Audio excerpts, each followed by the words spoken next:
About 13 years ago, I was introduced to what would become two of my favorite things. The first was a video game called Dwarf Fortress. You may have heard of it. The second was a kitten named Jezebel.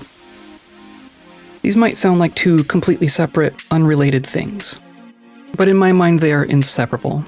My earliest memories of Dwarf Fortress and my earliest memories of Jezebel are the same memories. I can still distinctly remember sitting at my computer, watching tutorials and struggling to parse one of the most intricate digital creations of all time, with a tiny kitten in my lap, completely unconscious.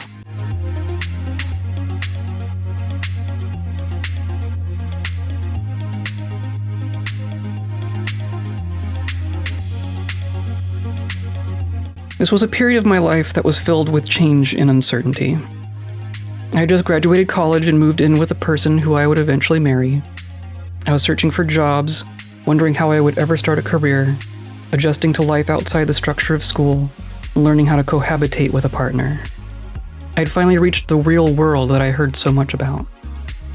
But as aimless and as uncertain as I was, there was always this creature who could be counted on to cuddle up next to me in bed, or crawl into my lap every time I sat down, or even just be nearby.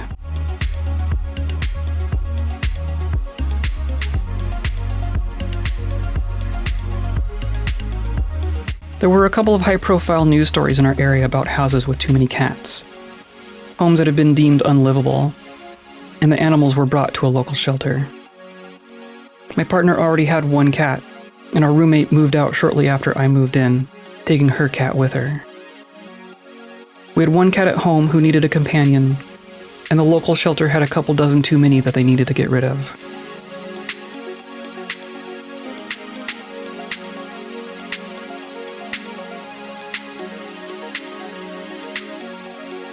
I even remember seeing her for the first time. She was in a big common area with a bunch of other cats, and my eye was drawn to her immediately. I barely even looked at the others. Here was this tiny jet black soot ball crawling around on the floor, and my first thought was that I needed to pet that kitten. I don't know how long she was at the shelter for, but I know that her adoption fee was discounted because her time was almost up, and that sealed the deal for me. If she didn't come home with us, she might not have come home with anyone.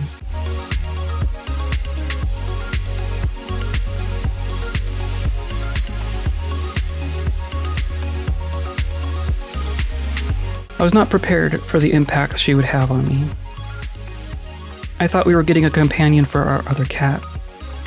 I thought we were getting a family pet. I did not expect her to be mine. I did not expect to be hers.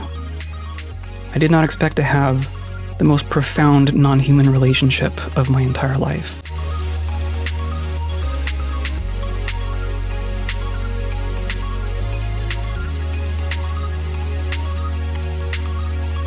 For the last 13 years, I have been playing Dwarf Fortress with Jezebel by my side.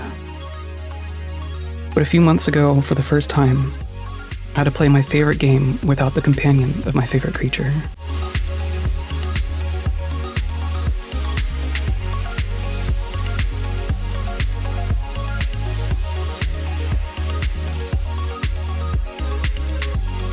You've been watching clips from a handful of live streams I did last year, where I did a paint-by-number style painting based on a photo of Jezebel.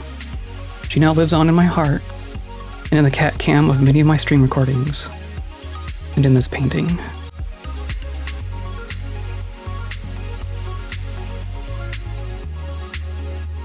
If you've watched through this whole video, all I ask is that you give a hug to your favorite creature, no matter how much fur they might have.